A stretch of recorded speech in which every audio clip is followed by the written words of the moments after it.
and welcome to this election special presentation on Rajya Sabha TV from Nagaland's capital, Kohima. Nagaland will go to polls on 27th of February, and in the run-up to this electoral battle, there has been a lot of hectic political activity going on in this northeastern state. While political alliances are being reworked, retuned, the voters and the civil society groups are talking about the basic issues in the state. Issues regarding infrastructure, issues regarding corruption, issues regarding other basic facilities which the people believe they will get once the new government is voted to power. We'll take up all these issues one by one, and also the most important issue in Nagaland of a political solution to the Naga conflict. We have 5 distinguished guests on the panel today, and we also have a good number of audience from Nagaland's capital, Kohima, a mix of women, youth and people from several walks of life. So let me start by introducing the guests to you. Let us begin with Dr. Liezietsu. He is the former Chief Minister and the State President of Nagaland People's Front, the ruling party in the state. Then we have with us Mr. Therie, Congress's State President in the state. We also have with us Mr. Visasolie, the BJP State President, and also joining us is Mr. Chuba Ozukum, President of Naga Hoho. There is also a representative from a new party which has come up on the scene, that is National Democratic Progressive Party, and we have with us Dr. Kekhrie Yhome from that particular party, the party which has been founded by Mr. Nephew Ryu after he parted ways with the NPF. And we have a number of audience as well, which is made up of a lot of women, youngsters and others who want to speak up their mind on issues which are important in this election. So let's begin with the ruling party in the state. Let's begin with Dr. Liezietsu. Dr. Liezietsu, it's very important to know that it has been 15 years since your party has been in power, 2003 to 2018. You yourself were the Chief Minister once for quite some time. What is it that you're going to the people with? As what promises you made earlier and fulfilled them, and what is it that you're telling people that you have done and will do in the future? Yes, we were in power for the last 15 years.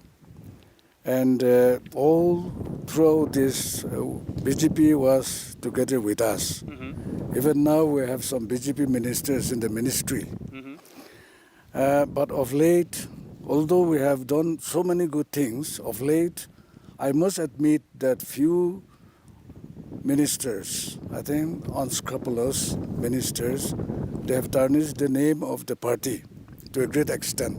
I will admit that. Now, coming elections, we have done kind of filtration, and now in the old team, I have issued ticket to only 17 members of the present house, save few people who stood firm so with me. So only 17 sitting MLAs have got the tickets? Yes, save few people who stood firm with me during the crisis. Is it also because that some of them have also moved on to Mr. Ryu's new party? Well, there are different reasons. They may have different reasons. But many of them, they wanted my ticket again. Mm-hmm. But I have chosen people this time. Okay. Not to all those who are city members, but I have my own choice this time. But what is it that your party or your government claims to have done in last 15 years in power? Well, when you come to Kohima, during that time, 2003 and now, there are a lot of changes. Mm-hmm. Even this area, the new secretariat, it was all jungle in 2003, except the Nagaland Secretariat building. But now there is no space for new buildings to come up. It's all filled. So I said we have done so many good things, but because of the corruption committed by few ministers, all these were overshadowed. We are very sorry for that. But this time we have not given ticket to many of them. Okay, so you're admitting that there was corruption in the government. Let's take a response from all others as well, and let's start with those who were with you not quite long ago. Let's start with NDPP. Dr. Kekhrie Yhome is with us. Dr. Kekhrie, what exactly is it that your party is plans is, because your slogan is change is coming. So what kind of change you want to bring? Because most of the members of your party, including the party president, Mr. Ryu, was a part of the ruling coalition for almost 15 long years. In fact, he was the one who started the NPF in 2002. The NDP is an outcome of the conflict within NPF. We have seen in the past couple of years that there are lots of instability.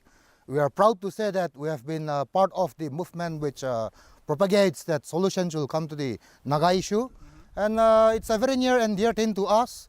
But we are also aware that the due constitutional process has to take its own time.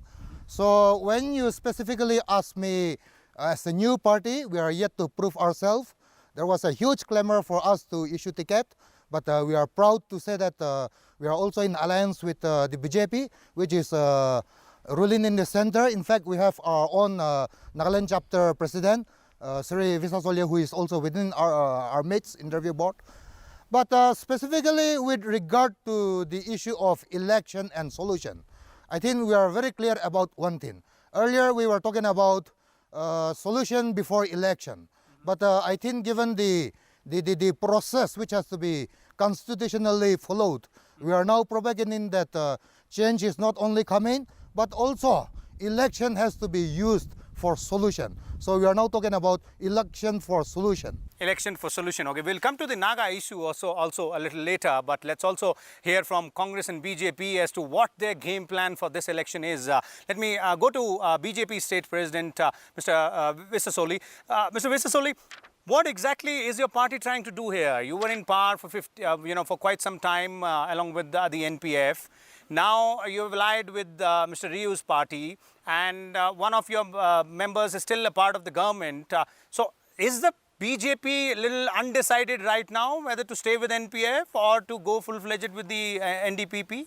Thank you for the time. Actually, our alliance with NDPP is for the electoral alliance. Our having alliance with NPF, we have not severed the ties with NPF. Okay. That alliance still remains. That's quite interesting. Yeah, but electoral alliance though we are having with the NDPP for the election of 2018. Especially because of the problem of seat sharing with the NPF, that we have shifted to have alliance with NDPP. So that is the alliance issue. And with the alliance with NDPP, the new party, we are hopeful that we will come out successfully with majority and form the government. No, but how do you politically justify this step? NDPP and NPF are contesting against each other. They're accusing each other. Allegations and counter allegations are leveled against each other. And BJP says that BJP is with NPF as well, and BJP is with NDPP as well. Is that the situation right now? Yeah, because see, in politics, so anything can happen. They can say anything against each other. Okay. That we cannot completely overrule. That's what I say. I'm repeating the same thing. Our having electoral alliance with NDPP is there. It is decided by the center. That's why we are going with that. Okay. But we were having alliance with NPF from before, but never before we had any seat sharing. Only this time, for the first time in Nagaland, we are having seat sharing in the election. So that is with the NDPP. Okay, quite an interesting political situation here, I must say. Let us have a comment from Congress State President as well, Mr. Therie. Mr. Therie, Congress seems to be on a downward slide since it lost power in 2003. Not a very pleasant situation for the party in the state now, a distant third position so far so long. But in the current political situation, does your party see a chance for itself? Well, when you look at the background of our society, it's a Christian society, number one. Number two, therefore, the Congress stands for secular and corrupt-free government. And also, we have a formula to solve the political problem. Okay. While other political parties say, we want honorable and acceptable political solution at the earliest time. They don't have any formula. But for the Congress, we have a formula to solve the political problem. Therefore, three main issues we have. That is, one is secular, second is corrupt-free Nagaland, Third is political solution, because we have suffered too long. Now, when you say about the post-election, when you ask about post-election alliance, I have already cleared my mind since August last year that I am not averse to secular front. Therefore, whoever think that our society needs a secular government, I am happy to be with them. With just 18 candidates in the fray, how important or how significant do you think your party will be? Anyone standing in the assembly with clear perception, ideologies, principles and philosophies can check every council of ministers and check the government. I think we are not saying we will be getting more than double digits, and that will be sizable. It has not been a pleasant journey for your party, No per doubt. se, in last 15 years. Where do you think things went wrong for the Congress? Point is, we have lost government in the center. We also have been in the opposition for too long. And here in Nagaland, we can see that now corruption has systemized even the voters. So everybody looks at the money. Only the money, finally the money may be the victors, not the leader or quality of the leaders. Okay. Only the money may be the winner. That But is quite a what lot I of think. problems within the organization as well? I don't think much. Of course, every political party has some dissident. Like MPF, they have fractioned themselves into 2-3 parts. Two. We also have our own share. Maybe BJP has also traveled that long. I don't think any political party is free from that type of character. Okay. Okay, let's also bring in our fifth guest into this conversation, and he's Mr. Chuba Ozukum. He's the president of Naga Hoho, and all-inclusive Naga Apex organization. Mr. Chuba, what we want to know from you is that there was a boycott call which was given by your organization, the boycott of elections, something that all political parties whose representatives are sitting here, they agreed to, but then they made a U-turn, and now all of them are participating in the elections. And this is not the first time that a boycott call was given in Nagaland. It has happened 3 times earlier as well. What exactly is that your organization wanted to achieve with that call? The boycott of elections in 1952, it was different. That time, Naga people just wanted to show to India that we are for sovereignty, we are for self-determination. And that time, India just got their independence. But this time, in fact, it was not a boycott call. We've just asked the Indian government to defer the elections. We said election can be held anytime as and when the solution is arrived at. Okay.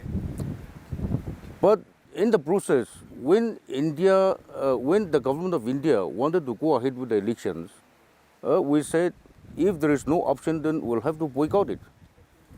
If we abstain from the voting also, ultimately we can call it a boycotting of elections.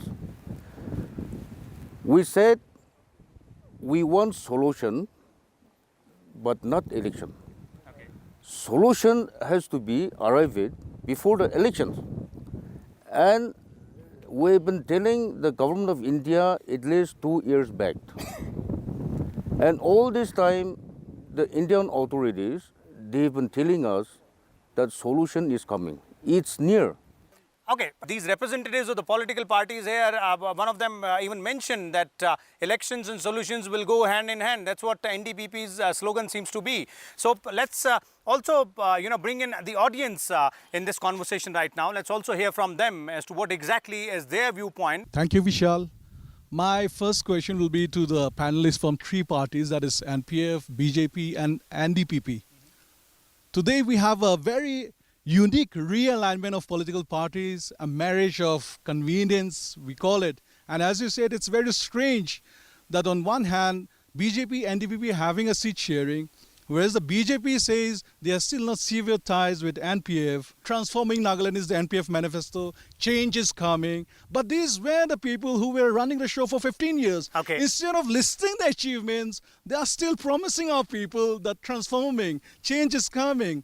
Now I would like to ask the panelists, what is change? Is it for better or worse? Transforming Nagaland, is it transforming for better or for worse? Okay, that is my take. Let's throw this question to the NPF state president. Quite a strong statement which is coming in. People seems to be trying to understand what exactly is happening in terms of political alignment and what is it that you've done. BJP was with me for the last 15 years, and suddenly they walk away from us. I should say they have walked away from us. So there is no connection at the moment.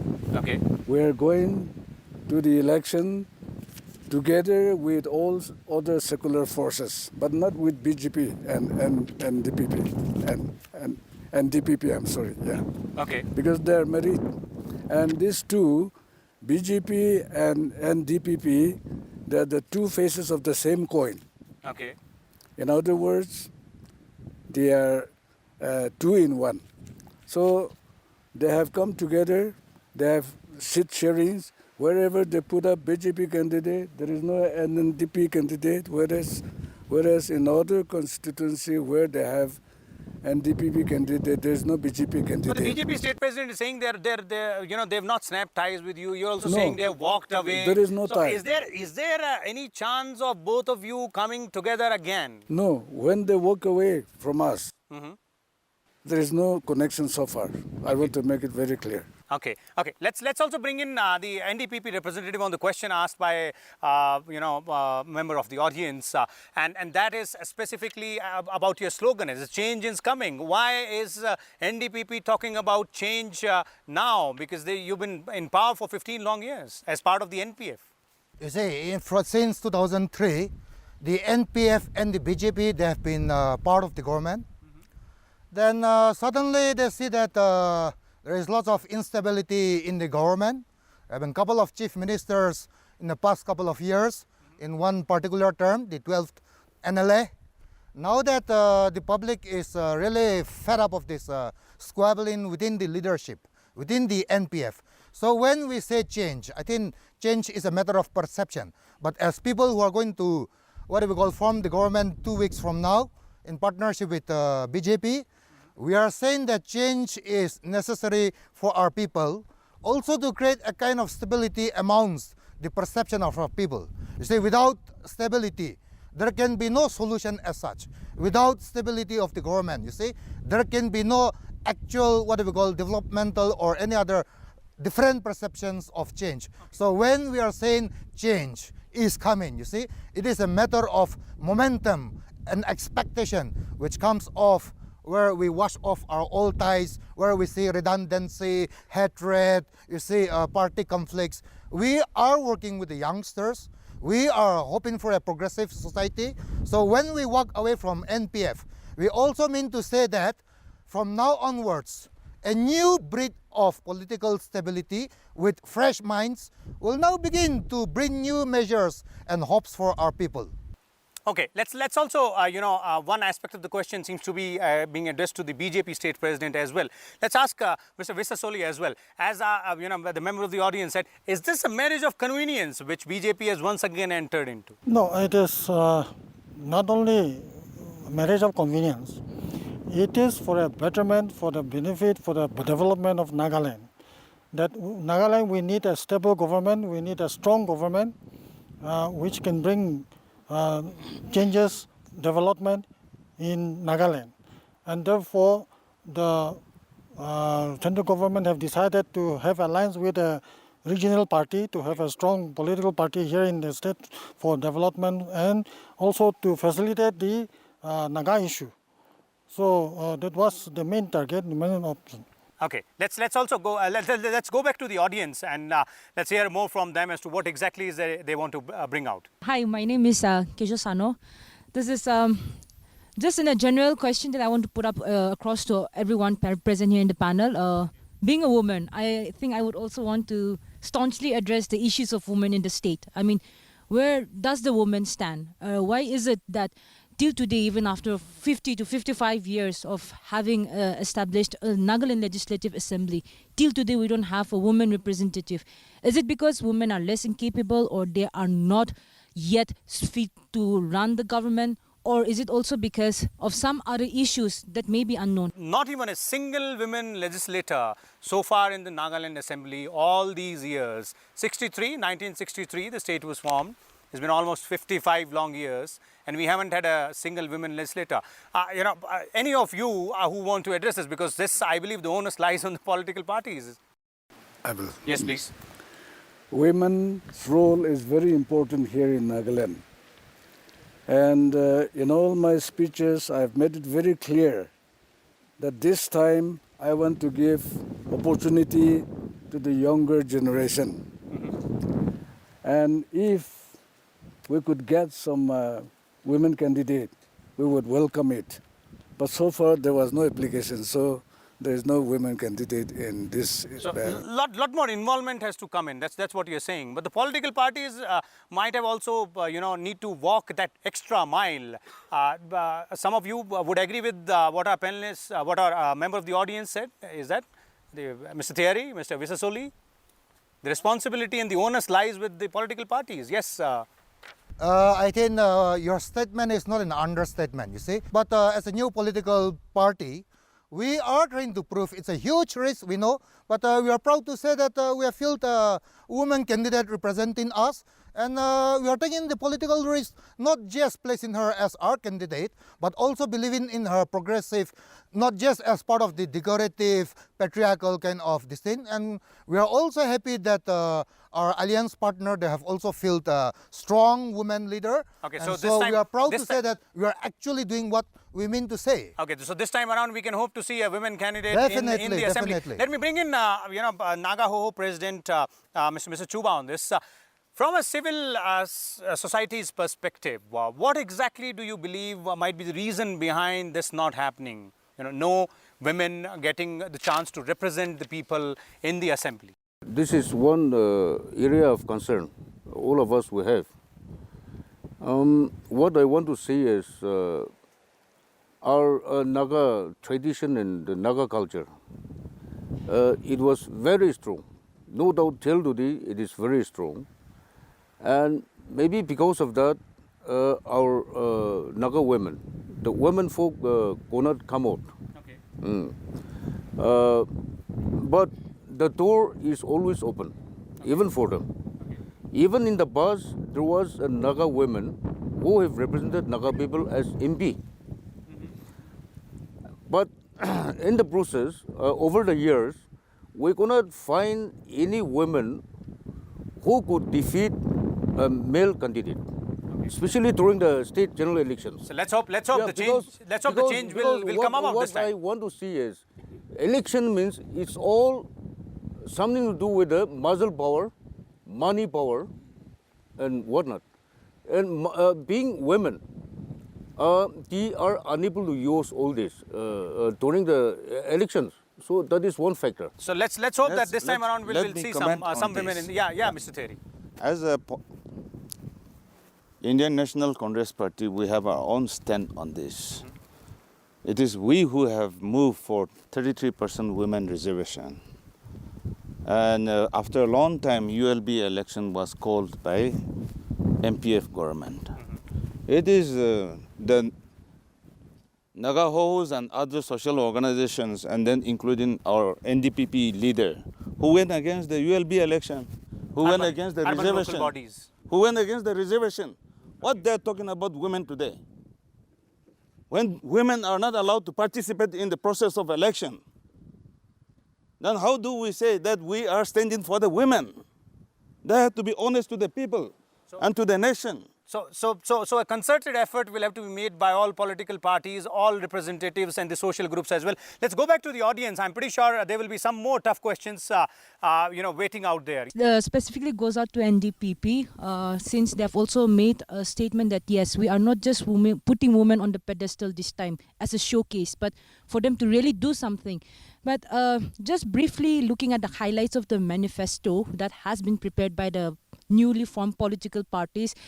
Very less it has been highlighted about maybe gender sensitivity, gender equality, voicing out for women. Rather, it talks mostly on infrastructure development. Is that also inclusive of women, or the other deeper social context that persists within the society? So what you're trying to say is that not much space being given to the gender-specific issues in the manifesto. Is that what Dr. Kekhrie, the NDPP's manifesto? There may be some overlooking, you see. We operate by our constitution. It's clearly given here. This is a cross-hand to us. We have put up a committee which is clearly, you see, not just for putting people on the pedestal. We are clearly, you see, this is something which we shall look forward to. And I think it's good to have positive approach, because election with this solution, everything came in too fast. So maybe there has been some overlooking. Because it is not in your mind, therefore you have overlooked. On our part, on the part of Naga Hoho, we said, and we've discussed with the state government for several times. We've met the representative from women organizations like Naga Mothers. We wanted, more empowerment. Because we know when the contest in the elections, it will not be easy for them to be elected. Okay. Because we know what will happen during the elections. So we told them, why not you participate in the municipalities through nomination? If you come through nomination, you are talking about 33% reservation, but it may cross even 33%. Okay. So let us give to women to begin with. When they start participating in the administration, like municipalities, maybe in the process they will be able to even compete with the men folk. Okay, so your point is that it should be done step by step. We'll take a short break here, but when we come back, we will talk about other major issues in Nagaland, be it the infrastructure development and the most talked about issue of a political solution to the Naga conflict. Stay tuned.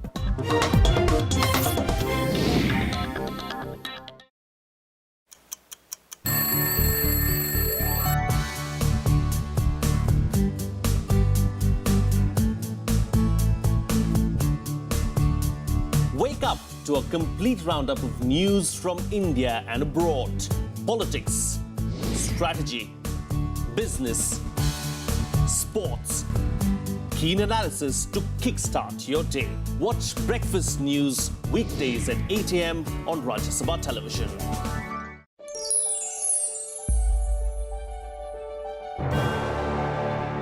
Science communication यानी विज्ञान का संचार एक ऐसा माध्यम है जिसके द्वारा हम विज्ञान की बातों को समाज तक आसानी से पहुंचाते हैं।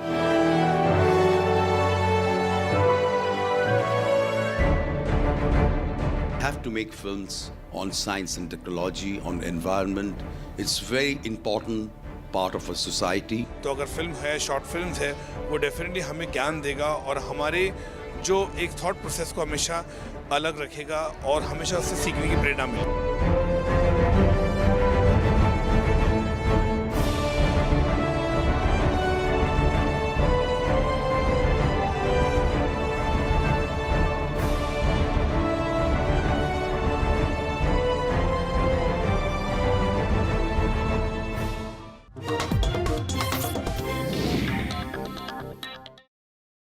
Welcome back. So our conversation here in the capital of Nagaland, that is Kohima, is still continuing between our panelists and the audience. Quite an interesting one so far.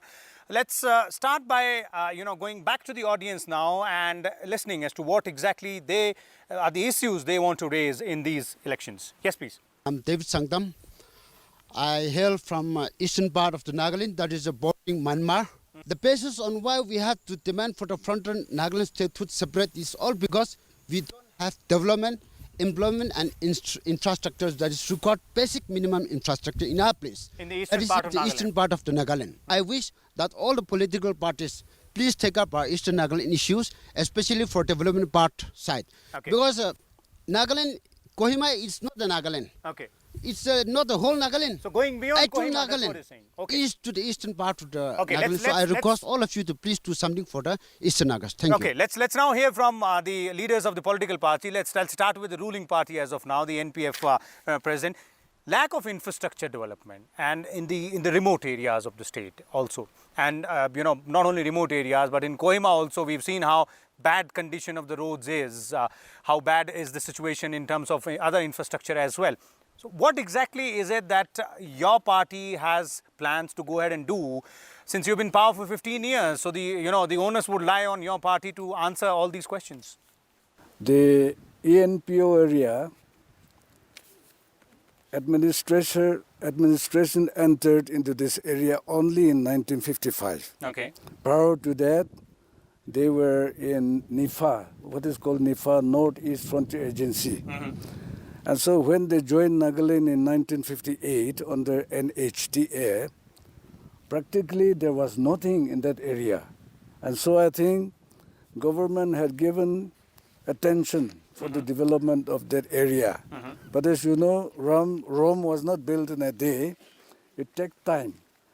During our this regional parties' reign period, we have offered them special development fund, backward area development fund, and we have started building schools, roads, and the terrain of that area is as such that road construction face a lot of difficulties.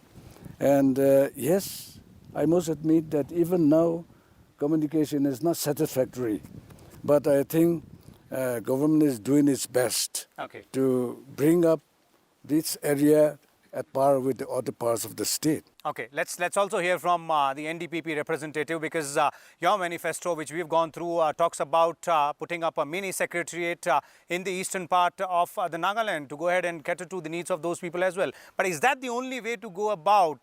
Any other detailed plan your party has, if voted to power, for the developmental projects in the eastern part and the interiors of the state?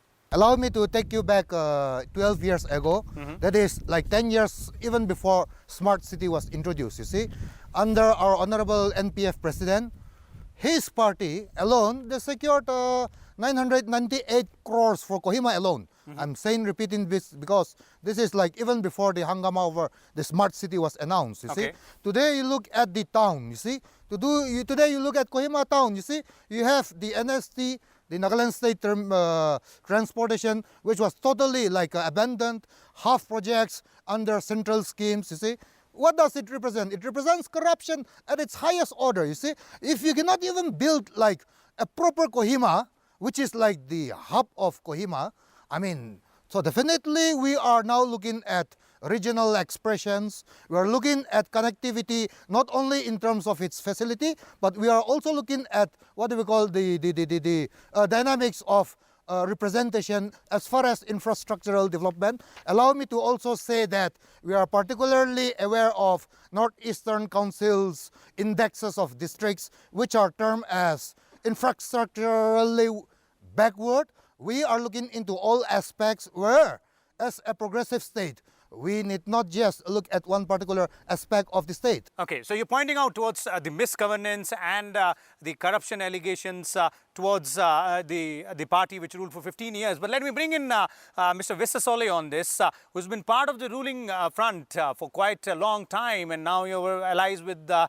party whose representative is making allegations against NPF. So all these years, was your party aware and in the know-how of how misgovernance has taken place?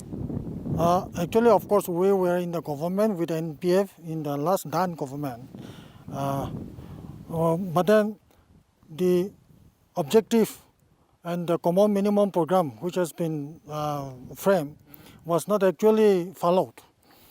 And coming back to our ENPO, the northeastern area of our Nagaland state, now, our party main objective, target is to develop the infrastructural development all over Nagaland, which we are all aware of how we are in what situation now. But our government, our party is giving more emphasis on the eastern part of Nagaland, and therefore our Honorable Prime Minister also visiting eastern part on 22nd to Tuensang, because we know that with just a normal budget allocation, all this development cannot be fulfilled or cannot be achieved. Okay. And that is why we need certain special package for development. Yeah. I will have my own share of comment on this. Yes, Mr. Therie. Before we go to the audience, let's hear you. While NDPP is alleging misrule or mismanagement or corruption of the MPF of the present government, then government, I think I was a part of MPF. Dr. Shürhozelie will agree with me. It was we who formed MPF. I differed on some issues, therefore I am now in Congress. I have come back to my home. All these corruptions, failures, we have inherited from Rio. He had ruled the state for more than 11 years.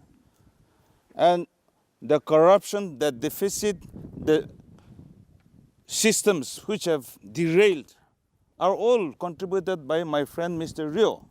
He cannot deny the fact.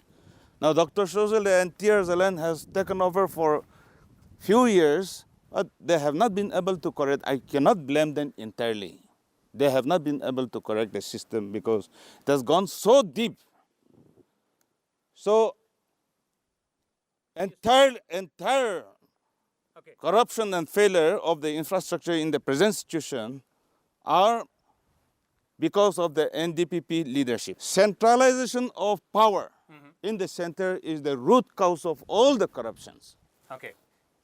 Our policy is decentralization. They are talking about development, but all the engineers' payment, division payment, supervision, everything is paid here now. Not in Tuensang, not in Mon, not in eastern regions. We wanted that Duda development under development area should be there in the Tuensang. We said in 2013 that there should be a mini secretariat at Tuensang to take care of ENPO. But we got only one MLA. Tuensang people ENPO people have rejected. Now they're putting up again, copying Congress ideology. Okay. I think you have to be honest to the people. What you're doing allow me to clarify. Mr. Therie, let's now listen to As a political party, NDPP is a registered party. It is not even a recognized party under ECI. We are yet to contest election. We have not been having any government in the past. Do you mean but your friend, the accusation placed against our party, a new political party, you cannot I think disown that. it reflects how entrenched that maliciousness of personalized hatred is there. So I will rather say, and I will want to clarify here, we have got nothing to do with any previous government. But Dr. Kekhrie, the point is that your party is made up of those people who have fought elections earlier, who have been in the government earlier. Mr. Rio, your party president, was the chief minister for 11 years. So how can he or your party wash their hands off of whatever has been done during their rule?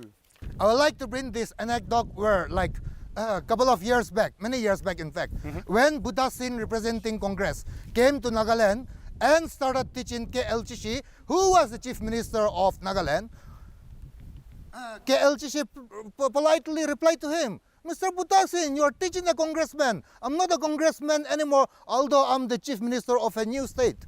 Okay.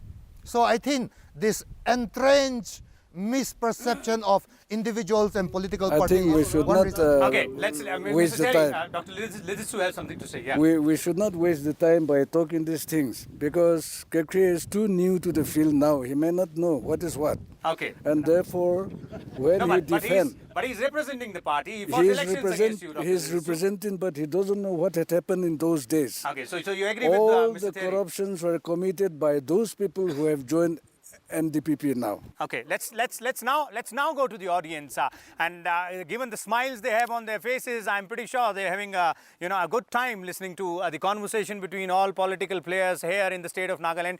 Anything else anybody would want to pick out specifically from the youths? Yes, please. Since our BJP president have been saying about the common minimum program, which could not be implemented with the present government, that 12 12th assembly. Seems our president is here. He have been the chief minister for 6 months, and they have been in the government for the past 15 years. What happened to the command minimum program? That which could not be implemented. I just wanted to get the answer from. Okay, this goes back to your ties, Mr. Visasolie and Dr. Liezietsu. There was a common minimum program between you guys, and it could not be implemented. I will say, as I have stated earlier, that I have no intention to defend those corruptions committed by NPF government those days. But I have also said that those leaders who have committed maximum corruption has left me and they have joined NDPP now. Okay, Mr. Visasolie. Yeah. Actually, we all are fully aware that during the last assembly term, in the 12th assembly term, there was a lot of political crisis, leadership crisis, and because of that, no proper implementation of any developmental activities could take place. There was no time for development. Only the dealing of crisis after crisis was the main issue. And because of that, many of our agenda, our common agenda people could not be fulfilled. Could not be completed. What the NDPP is saying about instability, who has created? It is Mr. Rio, Okay. NDPP leader, not by any other. Okay, let's then go back to the NDPP representative, Dr. Kekhrie here, and this time around on an issue which is, I'm pretty sure, will be very close to most of the constituents, as the voters as well. That is about the employment opportunity. The number of unemployed youth is increasing day by day in the state. Is there a plan which your party has? Mr. Ryu was Chief Minister for 11 years. Does he have a plan to go ahead and address this particular issue? How we address unemployment also comes about with how, you see, a very restricted policy has to be formulated. We are now talking about skill in India. We are very happy about that. It also has to look at how, what do we call, local labor forces, or how employment can be generated. If you look around, you see there are opportunities. In the beginning, you see, it's all about what do we call, what kind of training you need, what kind of local opportunities can be created. So definitely we are looking at all these compatibilities, and we are looking ahead because there is also a huge stress on the exchequer. Definitely we are part of this. Okay. Dr. Liezietsu, since your party has been in power, this problem seems to have been growing leaps and bounds. Corruption is something which you admitted that yes, there was a problem with that, misgovernance was a problem, but youths not being able to get jobs. I was Minister for Education for many years. And we have improved our schools and colleges, developed those institutions at rapid stride, and therefore we have produced educated people, so many educated people in a short period of time. Okay. Now we have been doing our best to accommodate our youth in employment. And Nagaland, a small state, even now it is overloaded. We have appointed many people, much more than what the Nagaland state requires. Okay. So it is now for us to plan all the plans. Okay. Let's now talk about the most important aspect in Nagaland, and that is the political solution to the Naga conflict. And let me start with the BJP and the Congress state presidents here. There was an election boycott call which was given by the civil society groups. Both parties, both these national parties, yours, Mr. Visasolie and Mr. Therie, agreed to that and decided to go ahead and boycott elections, but made a U-turn later on. Why was it, let me begin with Mr. Therie, why was it, Mr. Therie, that Congress had to make a U-turn on the entire issue of election boycott? And also, what is the policy which your party has on the issue of political solution to the Naga conflict? Well, solution before election was the resolution of Nagaland State Assembly on 15 December 2017. And that was the fifth time such a... And although my party does not represent in the State Assembly, MPF, BJP, JDU, independents have represented in that forum. And as part of citizen, subjects of the state, we thought it was our bounden duty to also consider whether we should support or not. We thought 20 years of negotiation is more than enough, and enough is enough. The citizens of Nagas are the one who are suffering pain, tax to 10 governments. Therefore, we thought solutions should be brought. And therefore, we also supported that if solution can be delivered before election, we don't mind differing for another 6 months or 7 months. That is what I believe. But from the beginning, I had doubt whether BJP will be sincere or MPF or others will be sincere. So how serious are they? How serious is the resolution? Was my question from the beginning. Okay. I said, if BJP or the legislators, whoever are now, have made a resolution, if they so decide to contest, my party will contest. We'll also file nomination. But we continue to support because we want solution at the earliest. Anytime, my party's policy is to, anytime solution is priority. Okay. That is my... Let's bring in Mr. Visasolie here, the BJP state president. Your party was the first one to go ahead and announce that you will contest elections. Actually, the solution and elections are concerned. We as a Naga, we also strongly support the solution. An early solution, that is what all the Nagas wants. And we are also in support of that. But as far as the election is concerned, now we from being the national party, we have to abide by the central directives.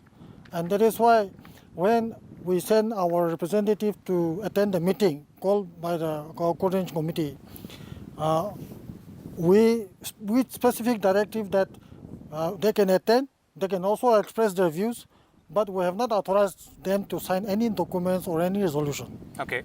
So that resolution was passed during that meeting, and the signature was made by the representative without the party's knowledge.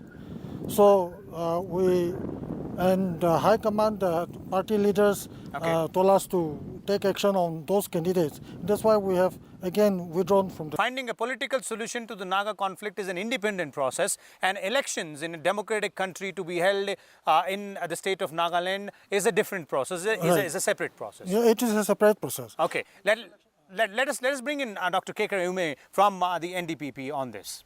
Earlier I said that, you see, we are for election, for solution. You see, we have to appreciate and understand the mandate of the public, you see. The public, they were so divided on this issue. Then we have the various negotiating parties who are also not having the clear mind on whether we should have election. And we are clear that we will participate in election if other parties also participate. We will not go back to 1998 where Congress alone came to power when there was a boycott for election. So when NPF fielded its first candidate nomination under AZO, we also decided, why not? We will not allow. Okay, fine. Let's listen to Dr. Liezietsu as well on this. Dr. Liezietsu, you're a seasoned leader in the state and you're the party president of the ruling party. Do you also believe that elections and solutions are two different processes? They can go on separately, and finding a solution does not necessarily mean postponement of elections? Election is time specific, whereas Naga solution, nobody can give commitment or ensure the people that it will come within 1 month, 2 months. That's how it confused the public. Okay. You know, in 1998, my party, responding to the call of Naga Hoho, we abstained from contesting the election. And I got very heavy punishment from the Election Commission of India. My party was derecognized, my symbol was freezed. And I faced a lot of difficulties that year. When they have given a call again this year, I have told the civil societies that I'm here to listen to the voice of the Naga people. But I will not allow the situation to face the 1998 episode. Okay. And therefore I will be fully prepared If anybody file nomination, I'll be there to file my nomination. You're also of the viewpoint that solution in elections does not necessarily be dependent on each other. Let's bring in Naga Hoho president here, the civil society group and organization which gave a call for this. Mr. Chuba, political representatives from all major political parties here are not of the same viewpoint as your organization is. So where does the solution lie now? You see, after we have given our clarion call to the Naga people and the Indian leaders, solution before election. We had series of meetings with different political parties, including the Naga national workers, the different political groups. All of them have agreed in the beginning, right from the beginning. But the point here is, Mr. Chuba, that your call and whether or not it was supported and then rejected is in the past now. All political parties are contesting elections. So where does the solution from here onwards lie after the elections only, being a part of the democratic process? Now, all the political parties are contesting. Whether we like it or not, electorates will exercise their franchise. They will choose their leaders. To cast my vote, it's up to me. But election will be held, we know, no doubt. After the election, we'll watch what will happen. Whether the elected members will really work for the solution or not. In the event of any political solution, if they are ready to pave the way for the Naga solution or not, that Naga people will say. Okay, let's wait for the elected representatives to come to this assembly compound and decide the course of action from here onwards. Before we bring an end to this lively discussion, let's try and go back to the audience once again if some of them have a question here on any issue. Respected leaders, today you talk about corruption like a piece of cake. But honestly, I would like to tell you all that because of the corruption that you talk about today, 300 or 400 kilometers away from Kohima, a father cannot send his son to a school because he cannot afford to send his son to a private school because there are no efficient government school or a building. And because of the corruption, a pregnant mother is dying because there is no doctor placed in position. There are no basic minimum facilities in sub-centers, BHCs, and so on. So what about the infrastructure? The issue is seemingly, again, the infrastructure specifically in two sectors, health and education. What is it that, your party's A42 power are going to do about it? My party president is Chingwang Konyak. Our chief ministerial candidate is Mr. Rio. And because of their past experiences, I forgive them. But as a new party, we represent the youth, you see. Okay. We will do things according to need basis rather than whims and fancies of parables of all people talking about their caretakers. Okay. So we will do it on a need-to-need basis. Need-to-need basis. Dr. Liezietsu, infrastructure seems to have been the most neglected area, and specifically in sectors like health and education. You yourself was a Minister for Education for quite some years in the state government. I think our progress is very good so far. But as I have said earlier, Rome was not built in a day. Okay. 1963, when the Nagaland state got the statehood, there was no college at all. The first high school in Nagaland was taken over by the government only in 1948. Okay. And within a short span, we have opened schools in all the villages. There are so many high schools covering all the areas. We have so many colleges now. Now, the demand, what people put to the government and the resources, we've always find difficulty to cope with the demand. The resources that we have, we find difficult to cope with the demand. But as far as possible, I think now we have open institutions in almost all the villages and almost all the areas where people can get their education freely. Let's take quick comments from the representatives of the national political parties, Mr. Therie and Mr. Visasolie, one by one. When there is a corrupt free government, and the role of the MLAs, legislators, are defined. Executive is defined. Accountability and responsibility are fixed, and proper supervision is done. We have enough money, but 15,000 crores, where it goes, we don't know as of now. As for us, we feel, as for health sector, we have promised in our manifesto to issue cashless health card for all. Okay. Number one. Okay. We also, in order to bring quality education to all at par, be it at rural, be it at urban, we have said that we will have one classroom, one character classroom to be projected through media to all the rural colleges, schools. Okay. Whether he studies at Kohima or at Thonoknu, they will have the same class. And so there is a plan which you have. Mr. Visasolie, your comments quickly. If voted to power with either the NDPP or back to the NPF, what is it that you guys plan to do? No, as far as the infrastructure development is concerned, as I said before, our main focus will be development of infrastructure if voted to power.